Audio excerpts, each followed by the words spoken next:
Alrighty, folks, a transformative deal in the Middle East brokered by the peace president, Donald J. Trump. Will go through all aspects of it. Plus, Hasan Piker gets himself in trouble for maybe shocking his dog on camera, maybe. And Katie Porter wants out of an interview. So a lot going on. First, tomorrow, Daily Wire Plus premieres our new series, USS Cole, Al-Qaeda's Strike Before 9/11, the untold story of how 17 American sailors were killed, dozens more wounded, and how Washington brushed it off as a criminal act. Be the first to watch. Get 40% off a new annual Daily Wire Plus membership right now at dailywire.com. And in 1 week, our new show, Friendly Fire, goes live. Join me, Michael Knowles, Matt Walsh, Andrew Klavan, and special guest Isabel Brown for live debates on censored disagreements and unfiltered discussions on the headlines that matter most. Plus, Jeremy Boring stops by with your first look at the Pendragon cycle. Not a member? Get 40% off a new annual membership with code FALL40 at dailywire.com.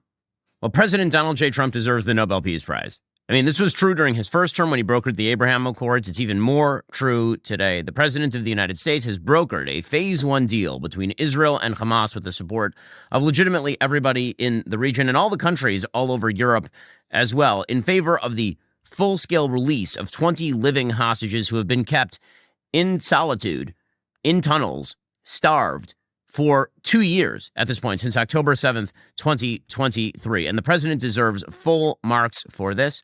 So too does the Prime Minister of Israel, Bibi Netanyahu, who has steadfastly said that Israel would get back its hostages and also would win the war. There's a lot of talk about Netanyahu caving, doing partial hostage deals. There's a lot of pressure for him to do so. Instead, he said, everybody comes out. The president of the United States not only backed that play, he brokered the deal itself. And we have yet to see what the rest of the deal would look like. So just to understand where we are, there is a Phase 1 deal. In that Phase 1 deal, the hostages are supposed to be released. The living hostages are supposed to be released probably by Monday. That's what the president of the United States said. It could be earlier. Hamas is claiming that they don't have the bodies of the 28 deceased hostages, the remaining hostages who are supposed to be handed over. Those corpses apparently are dispersed across the Gaza Strip. Hamas wants more time to go look for those dead bodies. We know they've played games about this sort of stuff before. In return, Israel is going to release some 250 Palestinian terrorists in Israeli prisons, as well as 1,700 Palestinian terrorists who have been detained in Gaza for fighting Israel during the war. It's unclear who is on the list at this point. Israel will also withdraw to a preset line inside the Gaza Strip, not to what would be a sort of final settlement line, which would involve a buffer zone around the edge of the Gaza Strip with a provisional government in place and all the rest, but some percentage of the enclave will be pulled back to by the IDF. And the Rafah crossing with Egypt apparently is supposed to open to facilitate aid delivery in. Now, of course, that is dangerous for Israel because facilitated aid by Egypt into the Gaza Strip presumably could be used by Hamas to rearm. And so what happens in Phase 2 is going to be very important here, just in terms of fully ending the war, in terms of this not just being a ceasefire, but achieving the release of the hostages is a massive step forward, particularly for Israel, because if Hamas no longer holds hostages, then at that point, Hamas's leverage on Israel to stop Israel from killing their terror leaders and destroying terror enclaves, that leverage goes away. Hamas is counting on pressure from the United States and the Arab world to prevent Israel from doing that in the future and allowing Hamas to reconstitute. I highly doubt that President Trump is going to be warm toward allowing Hamas to reconstitute. In fact, even the Arab world is not warm toward that anymore. Al Jazeera, over the weekend, Al Jazeera, which is a Qatari-backed propagandist group on behalf of terrorism all across the region, Al Jazeera put out an editorial calling on Hamas to disarm. So even Qatar understands at this point that Hamas cannot be a part of the Gazan future. President Trump announced this on Truth Social. He said, "I am very proud to announce that Israel and Hamas have both signed off on the first phase of our peace plan. This means that all of the hostages will be released very soon, and Israel will withdraw their troops to an agreed-upon line as the first steps toward a strong, durable, and everlasting peace. All parties will be treated fairly. This is a great day for the Arab and Muslim world, Israel, all surrounding nations, and the United States of America. And we thank the mediators from Qatar, Egypt, and Turkey who worked with us to make this historic and unprecedented event happen. Blessed are the peacemakers." And again, President Trump deserves full marks because it was President Trump who not only brokered this deal, but completely changed the math around on this deal.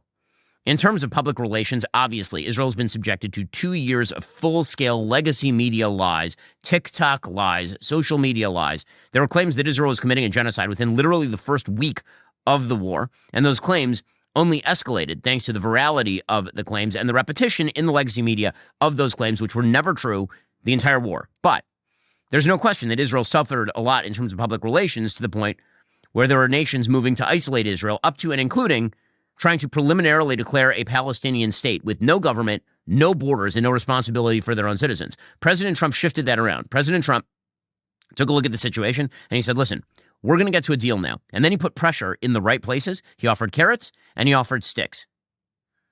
And in a moment, I'm going to get to what changed here, because that's really the question. What changed between October 7th, 2023 and October 8th, 2025? What changed to allow for the full-scale release of the hostages and the possible end of the war? We'll get to that in just a second. The Prime Minister of Israel put out a statement. He said, with the approval of the first phase of the plan, all our hostages will be brought home. This is a diplomatic success and a national and moral victory for the state of Israel. From the beginning, I made it clear, we will not rest until all our hostages return and all our goals are achieved. Through steadfast resolve, powerful military action, and the great efforts of our great friend and ally, President Trump, we have reached this critical turning point. I thank President Trump for his leadership, his partnership, and his unwavering commitment to the safety of Israel and the freedom of our hostages. God bless Israel. God bless America. God bless our great alliance. Of course, I spoke with the Prime Minister just a couple of days ago. You can go view that interview over on YouTube or listen to it on any of our RSS feeds to understand the Prime Minister's view of the war, how far Israel has come, and where Israel stands in the region at this time. The President of the United States is scheduled to go to Egypt to presumably sign the agreement and then travel on to Israel, where he is now scheduled to address the Israeli parliament, the Knesset, on Sunday. The level of excitement, not only for the deal, but for President Trump to visit so that they can celebrate President Trump, is extraordinary. I don't think there will be anything remotely like it, frankly, in Israeli history with regard to a welcome for a leader from the United States. President Trump has like a 95% approval rating in the state of Israel, and that is for a reason, because President Trump inherently understands the Middle East in a way that Westerners typically do not understand the Middle East. He understands that in the Middle East, power rules. He understands that in the Middle East, there is no solution but moving through. He understands that in the Middle East, concessions are seen generally as a sign of weakness. And what he understands most of all is that the United States' role very often is to provide the carrot while Israel provides the stick. All of the lies that conflict can't be solved through military power, that is untrue. Because fundamentally what changed between October 7th, 2023 and October 8th, 2025 is that the state of Israel destroyed its enemies on a wide variety of fronts. That is the thing fundamentally that changed. And then the United States has come in at the end and offered the assurances necessary to America's Arab allies and regional allies. And Israel provided the stick to many of those same people to compel them to get Hamas to give up the ghost and release the hostages. Hamas has put out a statement as well. After responsible and serious negotiations between the movement and the Palestinian resistance factions regarding President Trump's proposal in Sharm el-Sheikh, which is in Egypt, with the aim of ending the war of extermination against our Palestinian people and the withdrawal of the occupation from the Gaza Strip, the Islamic resistance movement Hamas announces the signing of an agreement stipulating the end of the war in Gaza, the withdrawal of the occupation from it, the entry of aid, and a prisoner exchange. Okay, so let's just be clear. The agreement does not do all of those things. It does not actually formally end the war in Gaza. That is yet to happen in stage 2 or stage 3. The quote-unquote withdrawal of the occupation from Gaza, Israel will be withdrawing from certain areas in exchange for the hostages, but certainly not a total military withdrawal. That would be foolhardy and idiotic. Israel cannot withdraw from an area that is still occupied by terrorists. That was precisely the problem in 2005 when Israel abandoned the Gaza Strip to the tender mercies of Hamas. Hamas continues, we greatly appreciate the efforts of our brothers mediating in Qatar, Egypt, and Turkey.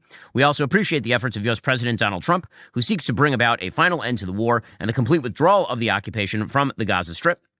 Again, this is Hamas projecting. We call on President Trump, the countries guaranteeing the agreement, and various Arab, Islamic, and international parties to compel the occupation government to fully implement the terms of the agreement and not allow it to evade or delay the implementation of what was agreed upon. So now Hamas is going to try to claim more was in the agreement than was in the agreement in order to put pressure on Israel because they do not have the military capacity to withstand Israel. And thanks to the pressure largely of its erstwhile allies, Qatar and Turkey. Understand, the funding mechanisms for Hamas were Qatar and Turkey.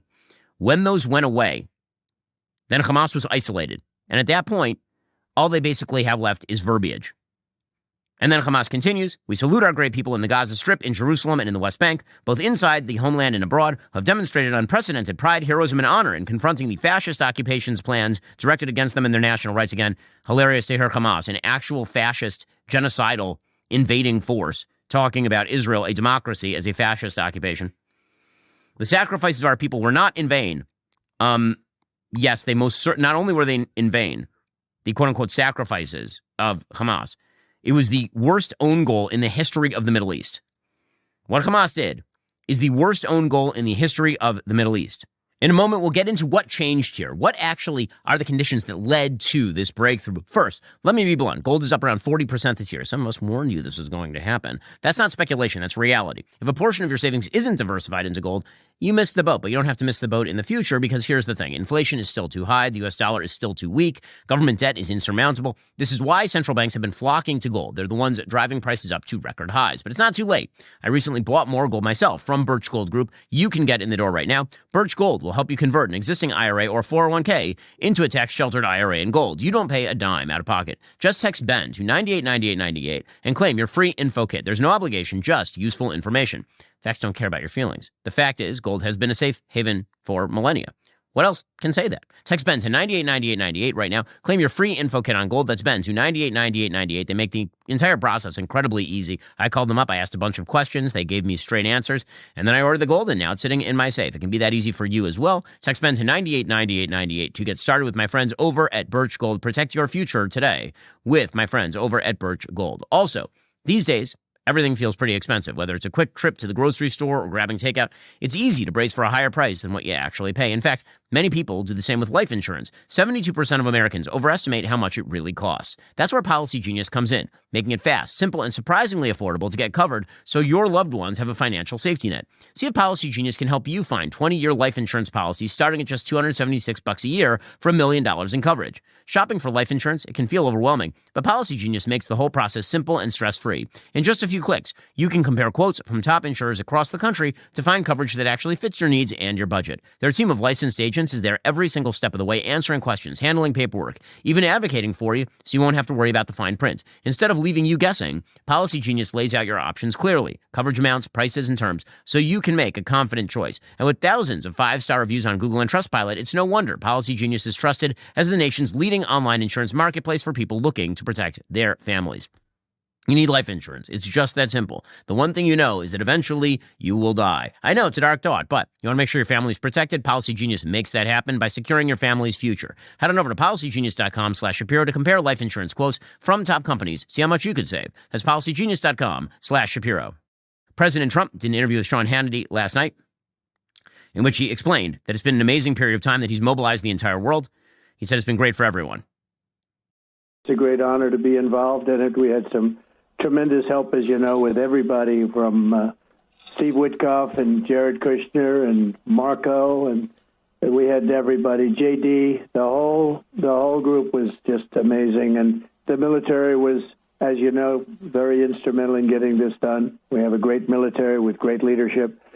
The whole world came together, to be honest. So many countries that you wouldn't have even thought of it.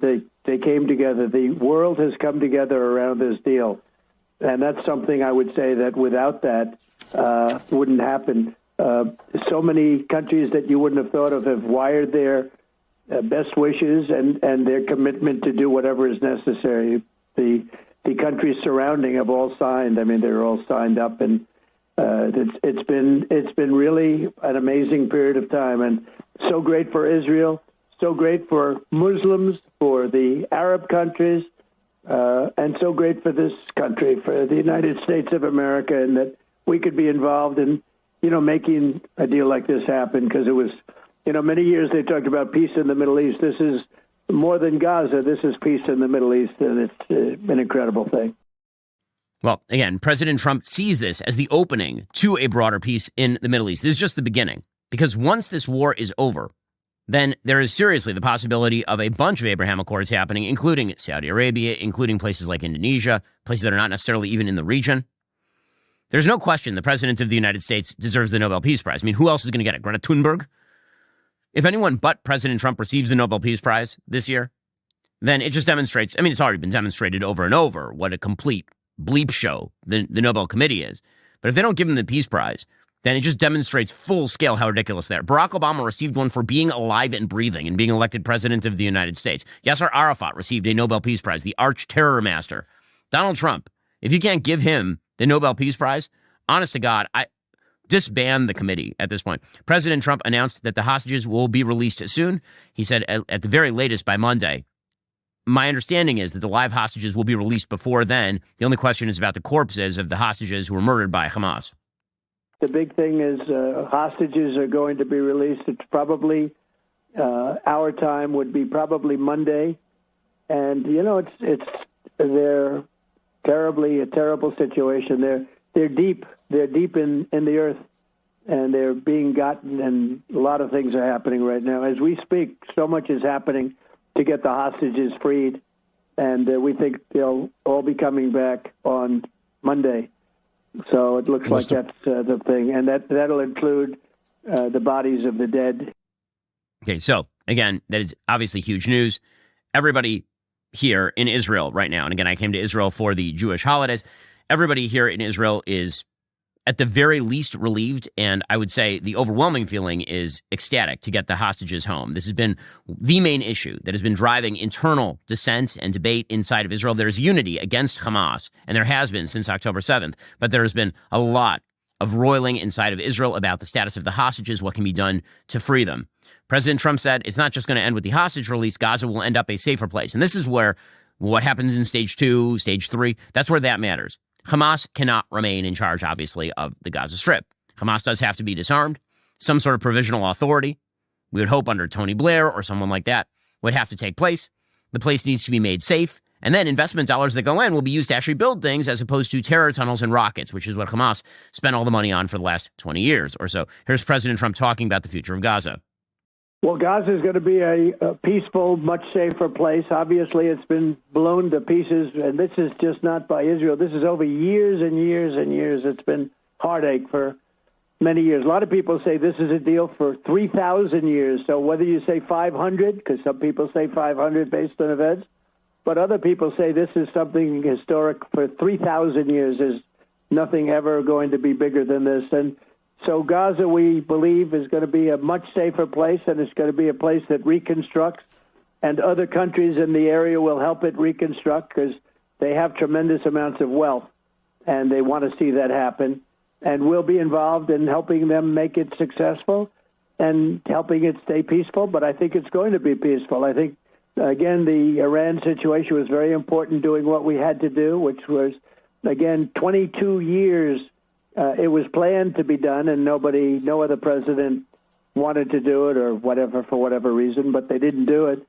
And having that was very important. But, I'm very confident there'll be peace in the Middle East. I mean, the words peace in the Middle East is something people have been striving for hundreds of years, for centuries, for many centuries. And we really have. Every country has come together.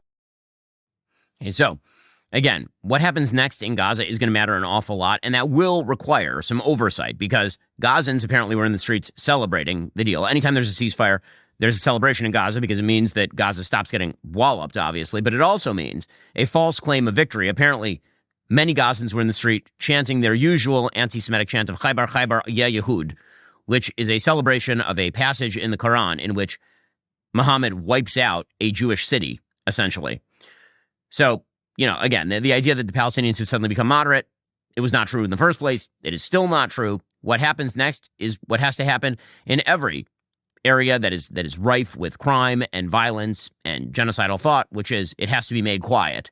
But the first step toward that is the release of the Israeli hostages. And again, it seems as though there is unity in the region on the idea that Hamas not only needs to be ousted, but that the Gaza Strip needs to become a quiescent place. President Trump talked about the fact that he was able to form a coalition with the Arab nations in order to achieve this. A lot of the Arab nations that have formed coalitions with you were reluctant and resistant for decades to ever be a part of the solution. That was a big part of what happened here today. Can you explain that part of it? Well, I develop relationships with people, and sometimes those relationships lead to great things. And in the case of many of the Arab nations, the wealthiest nations in the world, if you look, Although with what we've done in the United States, I think we top everybody. So he is right about this, obviously. Coming up, more on this amazing deal that President Trump has cut. We're finding out more details as we speak. First, when we started Daily Wire, it felt like we had to figure everything out with minimal help. Editorial guidelines, studio setup, production schedule, branding. It can be really overwhelming. New decisions were necessary daily. Finding that one tool that simplifies everything when you start a business becomes a game changer and a lifesaver. For millions of businesses, that tool is Shopify. Shopify is the commerce platform behind millions of businesses around the world and 10% of all e-commerce in the United States. We even use it for our own Daily Wire shop to make sure things are running smoothly and efficiently so you can get the goods. You might be asking, what if I can't design a website or I'm worried people haven't heard of my brand? Not a problem. Shopify's got you covered from the start with beautiful, ready-to-go templates that match your brand's style and help you find your customers through easy-to-run email and social media campaigns. And if you need a hand with everyday tasks, their AI tools created specifically for commerce can help enhance product images, write descriptions, and more. Plus, their award-winning customer support is available 24/7 to share advice if you ever get stuck. Turn those dreams into and give them the best shot at success with Shopify. Sign up for your $1 per month trial. Start selling today at shopify.com/Shapiro. That's shopify.com/Shapiro. Also, when I'm on the road, I just don't sleep as well. And one reason for that, I don't have my Helix sleep mattress. It is made just for me. Now, you personalize your coffee every morning. Why would you not personalize the thing you're spending 7-8 hours on every night? You don't have to toss or turn and wake up with that achy back. I used to think that's what had to happen, but then I tried Helix Sleep and everything changed. It's been transformative for my sleep quality. Now I fall asleep in minutes, even when I'm stressed out or as the weather gets colder. What makes Helix different? They don't just sell you a random mattress. They actually match you with the perfect one for your body and sleep style. Whether you're a side sleeper, back sleeper, somewhere in between, they've got you covered. They make it so simple to get your best night's sleep every single night. All you have to do is take their sleep quiz, get matched with a custom mattress based on your body type and sleep preferences. Trust me, when you find the right match, you'll wonder how you ever slept on anything else. Again, I use my Helix Sleep mattress every single night. I love it.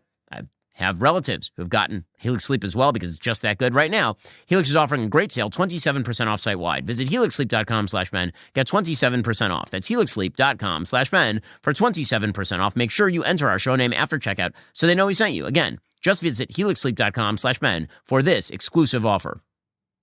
And again, the future of the Middle East is happening right now, the reshaping of the Middle East. Now, President Trump made the point in this interview with Sean Hannity, it's a great point, that one of the preconditions to this deal happening was the elimination of the Iranian nuclear capacity. It was absolutely crucial because, again, we'll go through the timeline in a moment. When you look at this war, essentially what happened is that you had a 7-front war on Israel from a variety of enemies, and one by one, the threats were removed in each of those areas, and finally, Hamas had no support upon which to stand. And when that happened, then you finally get a ceasefire and a possible move toward peace. That's what has to happen. Remove all of the support structures beneath the terror masters, and they collapse. Here's President Trump talking about the necessity of the United States' single B-2 sortie that took out the Natanz nuclear facility in Iran. Well, Iran was about 1 month, maybe 2 months away from having a nuclear weapon. And if I allowed that to happen, this deal would not have been possible, or if it was, it would have a tremendous cloud over it because you'd have a country with a nuclear weapon that was not obviously very friendly. And the power of nuclear weapons is something that we shouldn't even be talking about. It's so massive. And so by doing that, we now have something where actually Iran and Iran and a number of people have been talking about a deal, but it's a very much different Iran. And frankly, we've had some very good conversations, and as you saw, they blessed the deal. They put out a few hours ago a statement that they agree with the deal and they blessed the deal. That's a tremendous thing. I believe if they had a nuclear weapon, there would be a whole different. Even if we made the deal, it would have a very dark cloud over it because of what could potentially happen. So now there are no dark clouds. We're going to have peace. And by the way, I believe Iran's going to be actually a part of the whole peace situation, but countries that frankly didn't get along, they're all involved, and it's brought the whole world together. It's amazing. So, what changed, right? And this is the big question. What changed between October 7th, 2023 and October 8th, 2025, which is when the deal effectively was made? It was announced in the early morning hours of October 9th. And again, the anniversary means something here. I mean, we are coming up on Simchat Torah, which is the Hebrew date upon which this attack was launched. We're in the middle of Sukkot right now, which is a Jewish holiday that lasts in Israel 7 days. It lasts 8 days outside of Israel. That is slated for the beginning of next week. And so it is quite possible the hostages will be released essentially on the eve of the day that the war started 2 years ago. What changed? Because something changed. Because Hamas could have given up all the hostages right away, and they could have surrendered right away, and then all of this could have been avoided, or they could have never done October 7th. But something changed. To understand, you actually have to look at the timeline. Again, here is the point. When people say that war doesn't work, or force doesn't work, well, when you have an intransigent enemy that attacks you, it turns out that actually force and war are the only way to remove their capacity to harm you and undermine them. Hamas invaded Israel October 7th, 2023. They killed 1,200 people, mainly Jews, and they took 250 hostages. Hezbollah, which was a Lebanese terror group backed by Iran, essentially an Iranian proxy, in the north of Israel, in Lebanon, they began launching small strikes in the north, and that gradually escalated into major rocket assaults that emptied the north of Israel of hundreds of thousands of citizens. Hundreds of thousands of people in Israel left their homes and moved south in Israel. So when the war began, essentially Israel was on retreat in Gaza, and they had started already on retreat in the north of Israel. Before Israel even struck back, the propaganda war began. Massive protests in the streets in favor of Hamas. Within days, those protests started promoting the lie of an Israeli genocide, which of course escalated over the course of 2 years, 2 long years. Now, there were some very short ceasefires that were reached in order to exchange prisoners. So Israel responded overwhelmingly in mid to late October.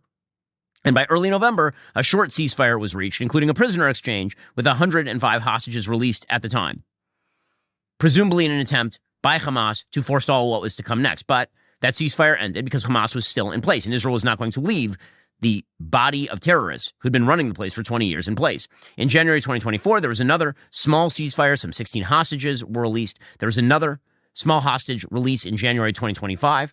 There was a special release of Idan Alexander, the sole American who was being held at that point in custody, in hostage situations by Hamas, in order for Hamas to try to pay some sort of tribute to President Trump. Massive terrorist release in exchange on Israel's side for Idan Alexander. In February 2025, there were another 6. In February, there were another 3. Okay, so for all of those hostages, Israel released literally thousands of terrorists, people who had received the death penalty for terrorism. There is no death penalty in Israel. They'd received life sentences. We're talking about thousands of terrorists, hundreds of whom had received life sentences for terrorism and for murder and for attempted murder. And these were released by Israel in exchange in the middle of a war, knowing that a huge percentage of these people were probably going to go back to the war. So it wasn't, there were these sort of temporary hostage releases. These sort of happened. They're kind of short term. They didn't stop the war. What actually happened? If you look at a map of the Middle East, Israel won on every single front. On every single front.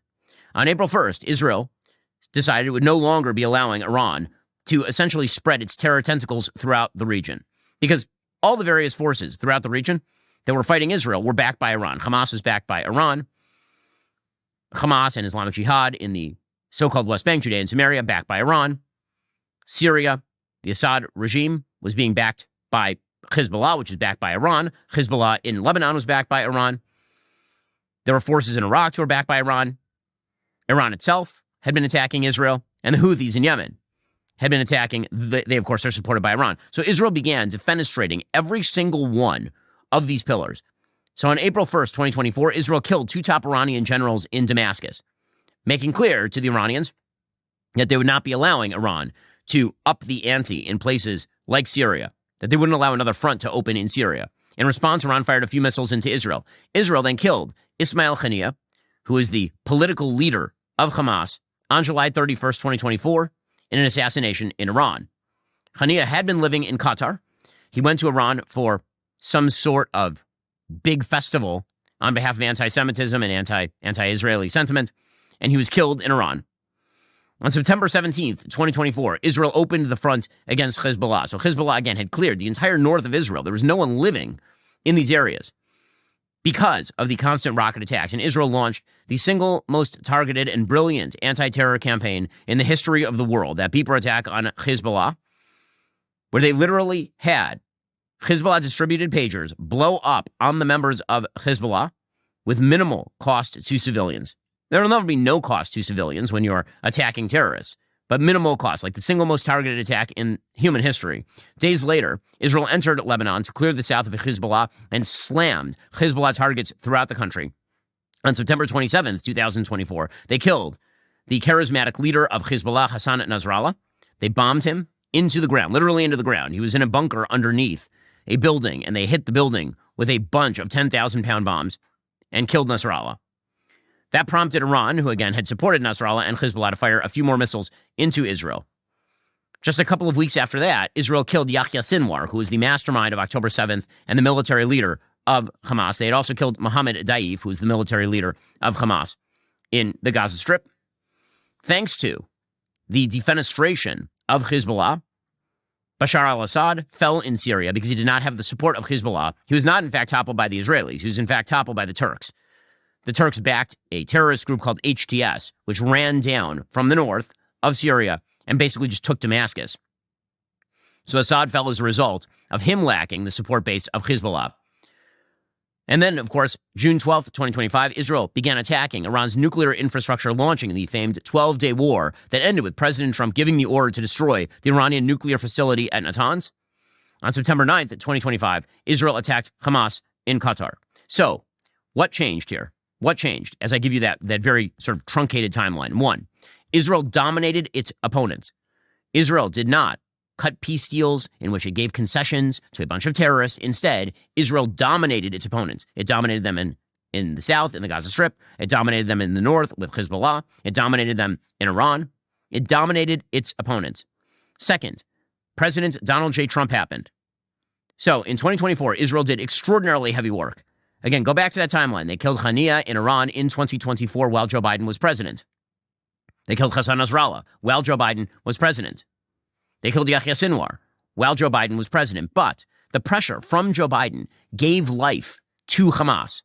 In the same way that Emmanuel Macron, the moron president of France, gave life to Hamas by saying he would give them a state, Joe Biden, by slow-walking aid to the Israelis, by telling the Israelis, don't go into Rafah. You remember all eyes on Rafah? And then Israel took Rafah in 3 weeks with minimal loss of civilian life. All of that pressure on Israel gave the public relations lift to Hamas that it was looking for in order for them to prolong the war. Right? Public relations matters, and Hamas knew it. There's a great book by Eli Sharabi, who's being held as a hostage by Hamas for almost 600 days. And Eli Sharabi talks about Hamas members would come to him and show him videos of protesters in Israel against the government and say, look, your country is collapsing. And show him headlines from abroad and say, look, we have support from abroad. PR mattered to Hamas because Hamas couldn't win on the battlefield, so they felt that they would win in the court of public opinion and put so much pressure on Israel that Israel would be forced to concede. And credit to Prime Minister Netanyahu and to, obviously, the IDF and the people of Israel, that didn't happen. And then Donald Trump was elected, and everything changed. It changed because Donald Trump made clear that he would not be providing any level of support, either rhetorical or material, to Hamas. That, in fact, Hamas was on its last legs. He promised there would be hell to pay, and there was, in fact, hell to pay. He said, I will back the stick. If Israel is the stick, I will back the stick. And suddenly, the support started to evaporate for Hamas from abroad. Because remember, it wasn't just that Hamas had support from Iran. They also had support from Qatar. They had support from Turkey.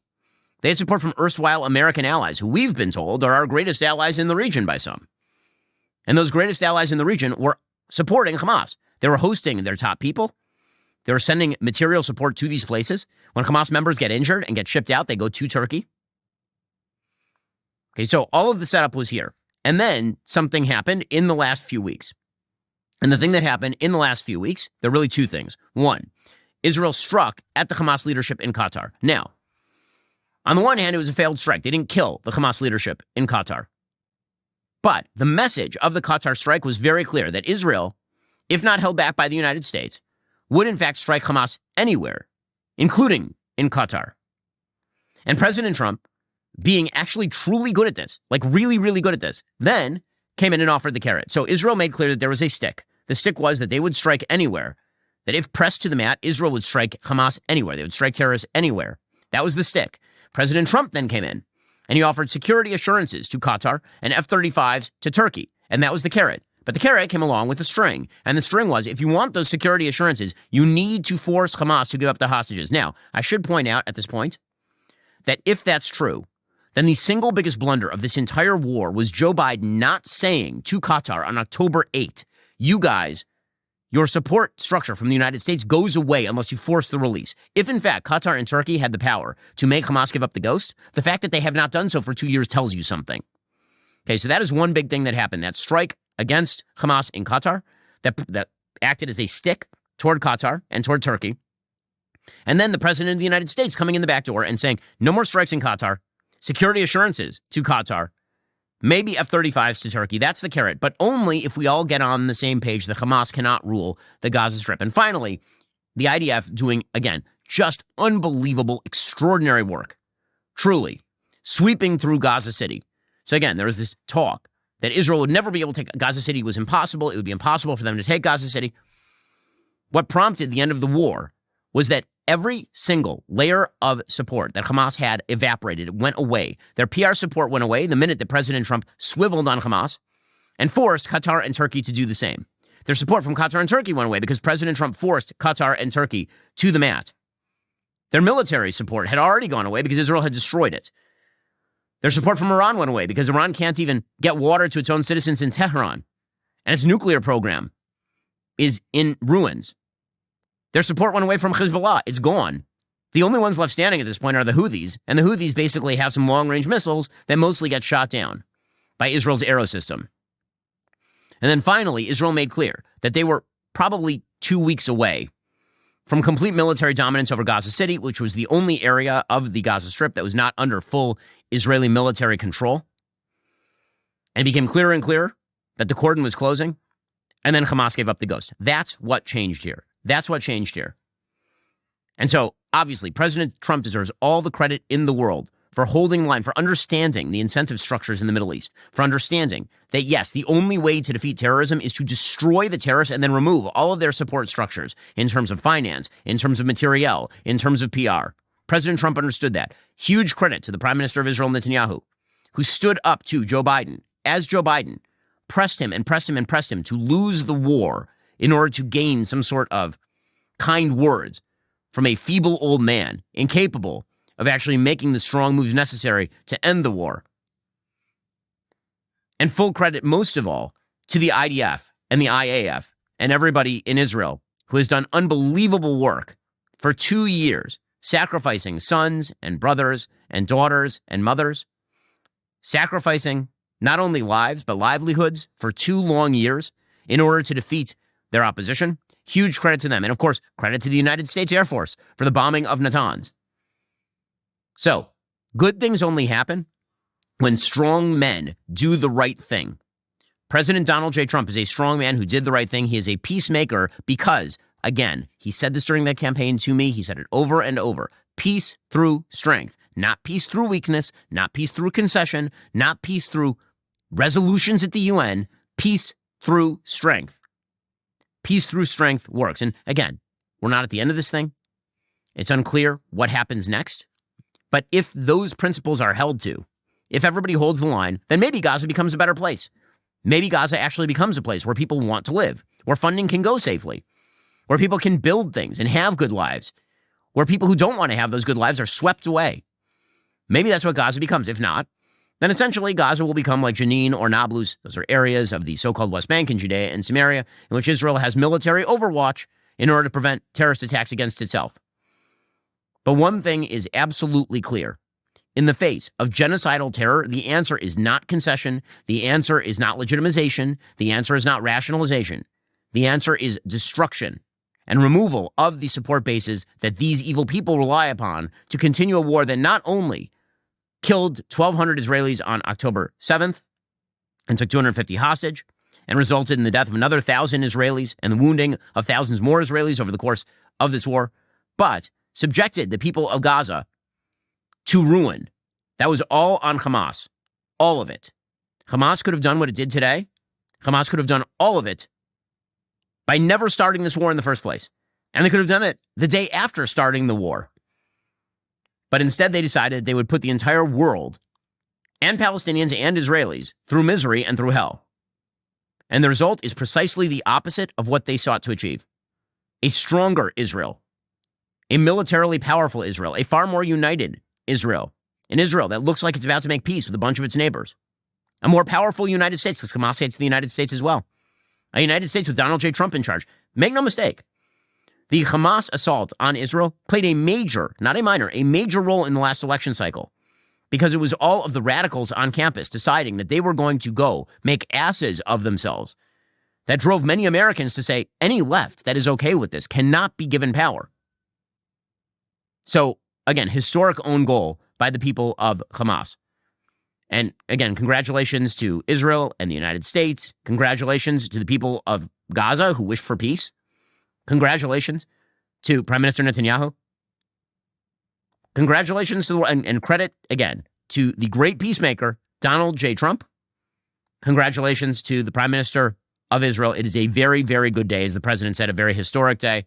I know everybody in Israel is eager to welcome the President of the United States to Israel. They're very excited about seeing the President of the United States as well as other members of the cabinet. And everyone prays for a speedy and healthy conclusion to what has been a horrifying period of violence that ends in triumph for the right side. Meanwhile, what does all of this say about the state of the West? It means in the West, there's a huge block of people who are luxury belief terrorists who have been supporting terrorism for 2 years and more out of a luxurious belief that it will never affect them and that they somehow gain the moral high ground by supporting terrorism. On the anniversary of October 7th, which was a grave day in Israel, and again, for many people all around the world, actually, there are a bunch of protests that took place all over the world in favor of Hamas as the president was trying to negotiate a ceasefire. Now, by the way, you've seen no Palestinians or advocates for the Palestinians abroad celebrating President Trump's ceasefire. None. Zero. They don't exist. They all disappeared. Now, I'm not sure if I've ever heard of a genocide in world history in which the supposed victims of the genocide don't celebrate when it ends. Right? That's kind of telling, is it not?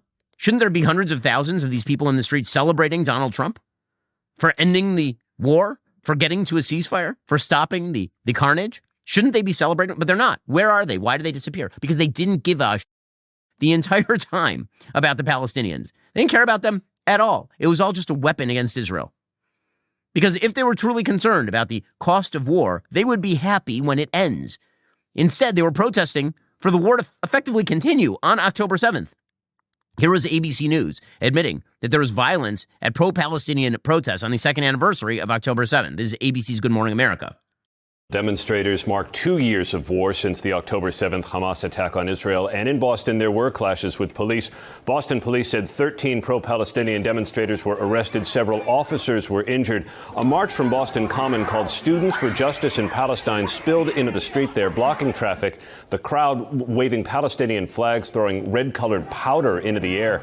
Police said protesters turned on them, kicking a marked cruiser, setting off smoke flares and assaulting officers, 2 of them taken to the hospital with broken bones. Police used bikes to block the crowd and were seen arresting demonstrators on the ground. Here in New York, 2 protesters were arrested outside the Israeli consulate. Elsewhere in the city, dueling protests, one accusing Israel of loving war, another calling to release the hostages, chanted back and forth. Okay, so again, notice those 2 contrasting messages at the very end. One says, Israel loves war, and one is, release our hostages.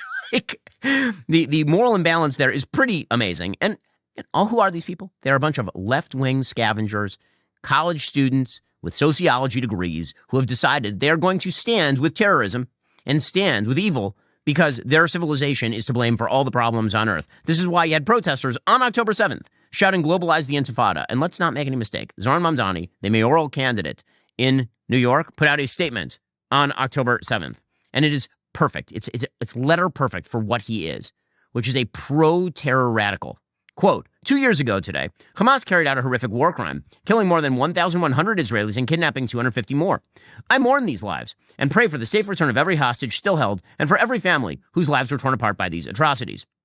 One thing you'll notice in the middle of the statement, there is not a word about Jews, ever. In the aftermath of that day, Prime Minister Netanyahu and the Israeli government launched a genocidal war, a death toll that now far exceeds 67,000, with the Israeli military bombing homes, hospitals, and schools into rubble. Every day in Gaza has become a place where grief itself has run out of language. I mourn these lives and pray for the families that have been shattered. Our government has been complicit through it all. This must end. The occupation and apartheid must end. Peace must be pursued through diplomacy, not war crimes. And our government must act to end those atrocities and hold those responsible to account. Notice the full moral equivalence between Hamas and the IDF trying to avoid civilian casualties. And his call is for what? The destruction of the state of Israel? Because negotiations have been had before. They haven't ended particularly well. These last 2 years have demonstrated the very worst of humanity. We must answer by modeling the very best, a relentless pursuit of our higher ideals, and an unwavering commitment to universal human rights. This dude doesn't give a damn about universal human rights. All the areas that he's standing for are filled with some of the worst violations of human rights on planet Earth. But that's what Zohran Mamdani is. He is the result of a luxury belief America. A luxury belief West that celebrates morons like Greta Thunberg, who put up a protest picture on October 7th. A protest picture that said, quote, "The suffering of Palestinian prisoners is not a matter of opinion. It is a fact of systematic cruelty and dehumanization. Humanity cannot be selective. Justice cannot have borders." She is an idiot, so she included in this graphic a picture of Evyatar David, who is an Israeli held by Hamas, looking like a Holocaust skeleton. Like she couldn't even get that right. Because the truth doesn't matter. All that matters is the signaling. All that matters is the signaling. And you know what the reality is? The reality is the same people who murdered 1,200 Israelis on October 7th would be happy to enter Western civilization and murder people in the West as well, which is why we are now finding out that the knife-wielding Islamist terrorist who attacked a UK synagogue on Yom Kippur, according to the New York Post, called the cops mid-carnage to brag, quote, "I have killed 2 Jews in the name of the Islamic State." Notice the language. Not I've killed 2 Israelis, not I've killed 2 Zionists, I've killed 2 Jews. So, and civilizations that welcome this crap in, you can't say that they are not reaping what they sow. Meanwhile, President Trump, for his part, he's just the best. He's the best. Here he was ripping into Greta Thunberg when asked about it. I love this. This is like insult comedy Trump, when properly directed, is like the best Trump. Well, she's just a troublemaker, you know. I mean, she's no longer into the environment now. She's into this. She's a troublemaker. She has an anger management problem. I think she should see a doctor. She needs anger. If you ever watch her, she's a young person. She's so angry. She's so crazy. Now you can have her. She's just a troublemaker. No, he is right. That is correct. Speaking of luxury beliefs, there are certain people on the left who are just like the apex predators of luxury beliefs. One of these people is Hasan Piker. Hasan Piker, we've commented on him before because the New York Times has tried to make him fetch. They keep putting him in their newspapers, on their podcasts, pretending that he is apparently some sort of deep thinker, you know, the kind of deep thinker who has to write obituaries about Charlie Kirk from a man who has openly called for violence and supported pretty much every terror group on the planet, so long as it's oriented against the West. Well, it turns out that he apparently is not super nice to his dog. So, this was a big controversy over the Jewish holiday. Apparently, he has a dog named Kaya, and during a recent stream, he was complaining about his internet connection. He equated this with violence, because everything is violence. Violence is violence, but so is a bad internet connection, according to fabled genius Hasan Piker. And then he yelled that he hates the country, he hates America, because his Wi-Fi connection was not good enough in a studio that he pays for. And by the way, this socialist has a $3 million mansion. And then his dog stands up. And then he yells at the dog.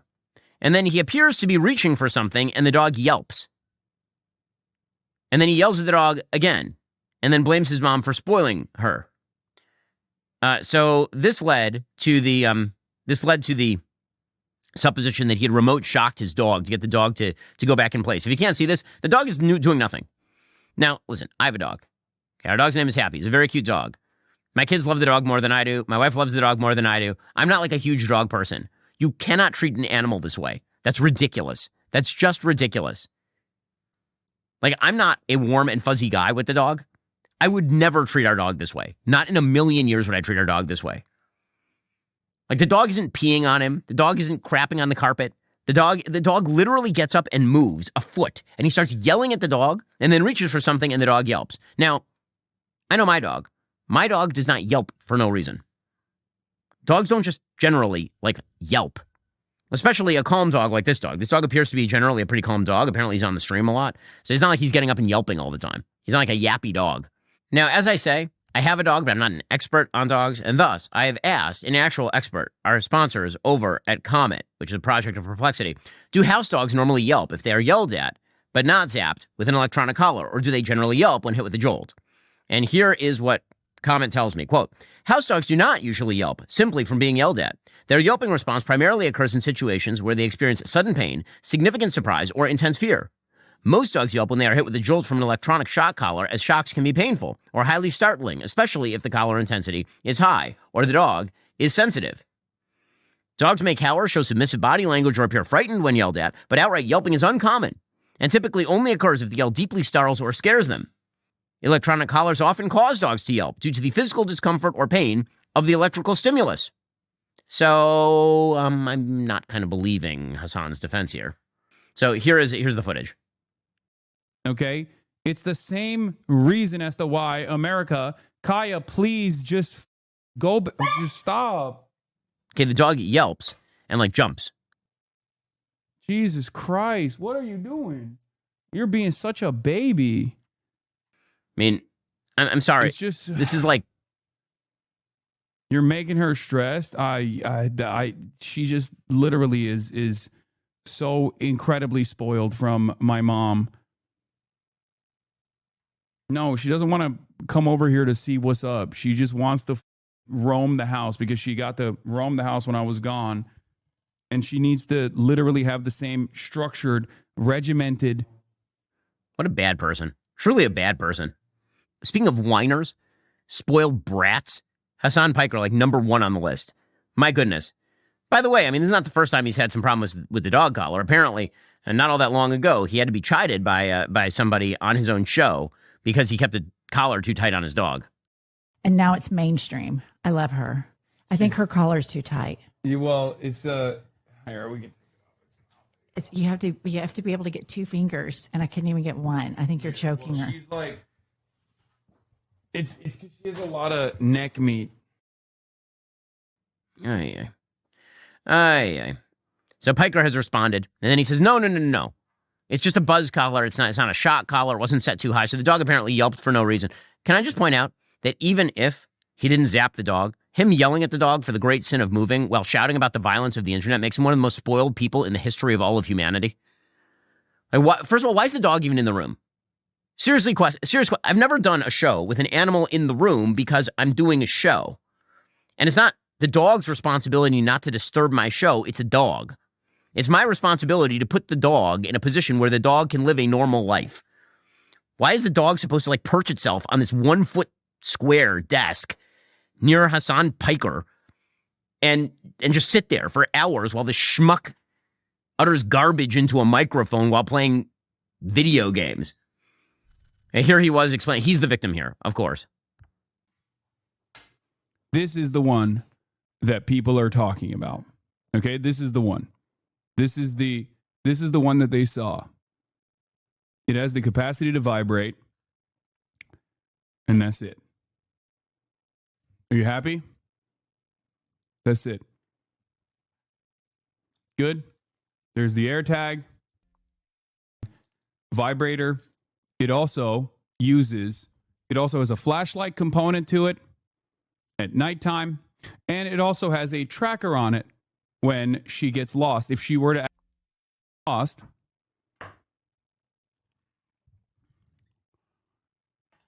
you are able to, it emits a sound.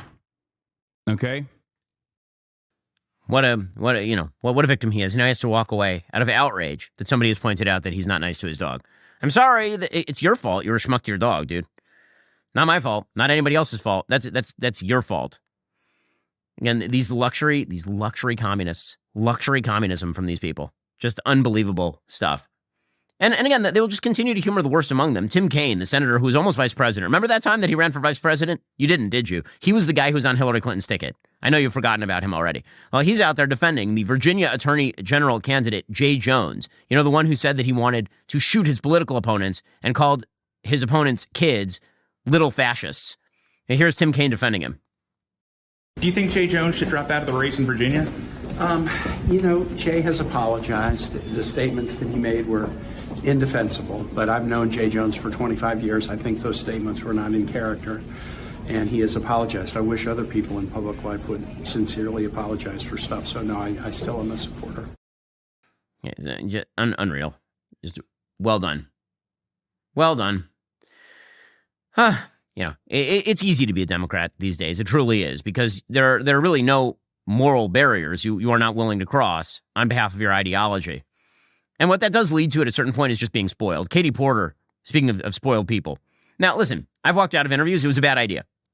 I famously walked out of an interview on the BBC where I'd been basically harangued by Andrew Neil for 20 minutes about bad old tweets. I got tired of it. I walked out. It was a bad move. It was stupid.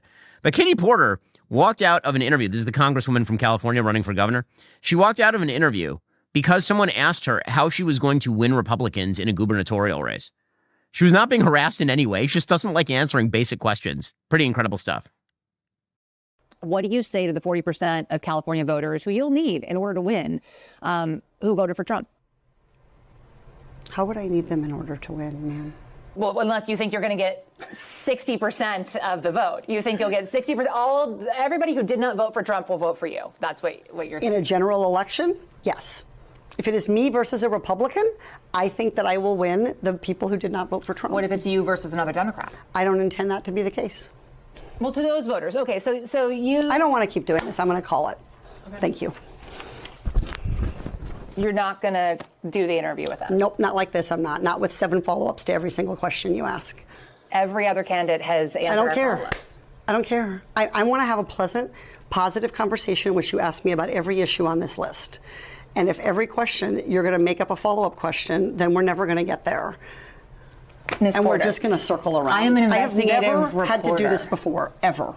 Okay, why don't we go through? I will continue to ask follow-up questions because that's my job as a journalist, but I will go through and ask these, and if you don't want to answer, you don't want to answer. So nearly every legislative... I don't want to have an unhappy experience with you, and I don't want this all on camera. I don't want to have an unhappy experience with you either.